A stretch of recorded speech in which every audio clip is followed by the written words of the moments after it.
was trying to bring up the correct file, so I had a little hiccup there and I paused the recording. So sorry if there's a little odd break, but I wanted to bring up this digital file. So more appropriate to nothing traditional about this one, all digital.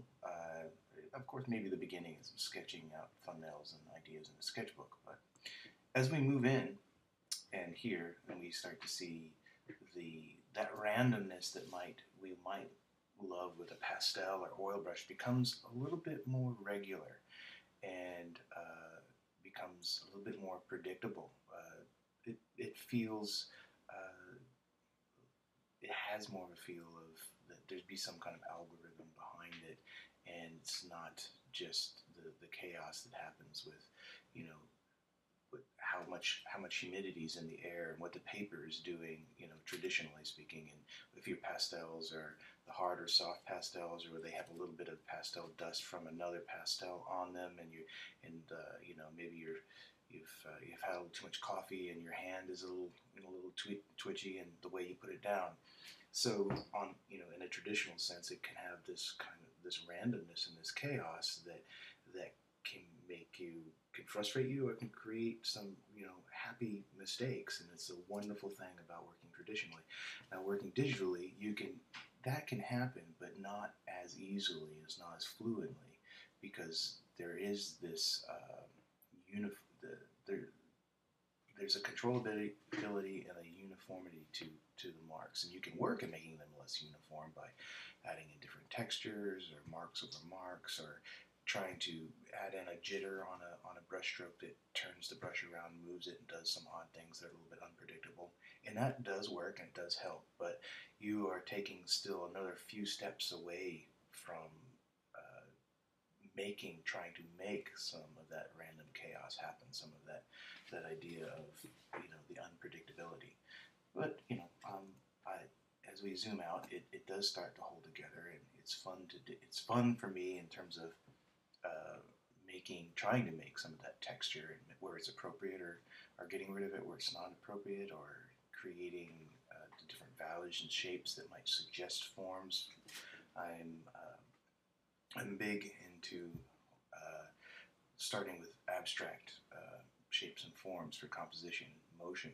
I believe that those are the first things that we visually key into, and that it can happen so easily with a coffee stain in the real world, or seeing something on a water stain on a concrete wall. It looks like Elvis or something like that. But digitally, it takes a little bit more work in steps to make something be more suggestive, and let your subconscious take a role in it.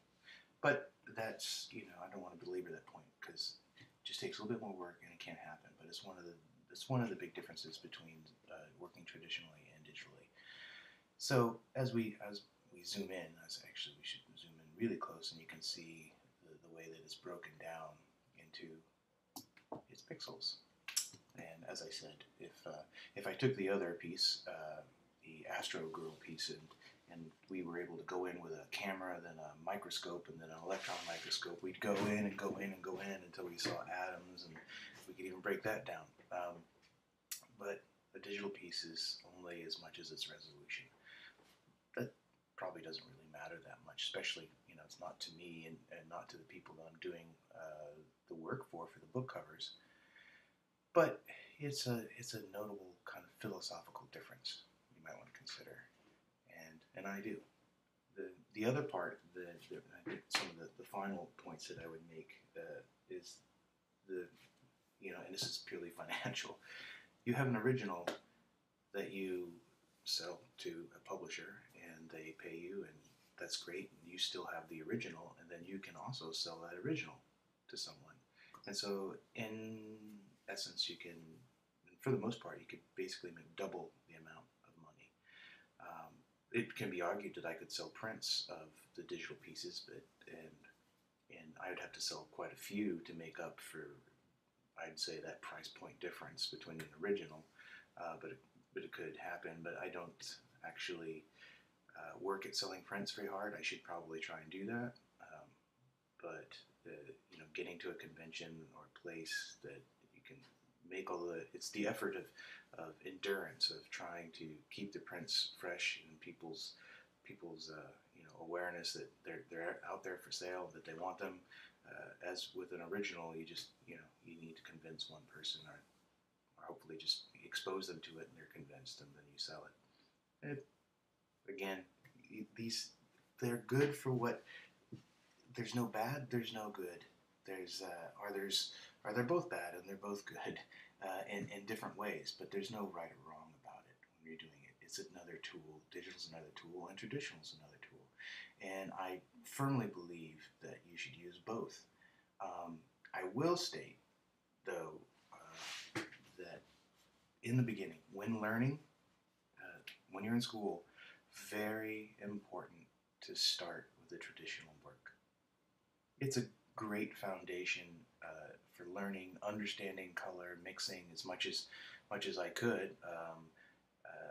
Working physically, as I said, that body in motion, that connection with the paper, the canvas, whatever you're working on is, I think, very important to your connection to your work. It might sound like a bunch of nonsense to you, but I don't feel that myself. I feel that was very important, and I think that it opens up horizons for you, that you're not just thinking within the frame of the monitor and what a digital program, what it can do for you. You want to be thinking about what you can do with those tools. So anyways, thank you for listening, and looking forward to seeing work from you.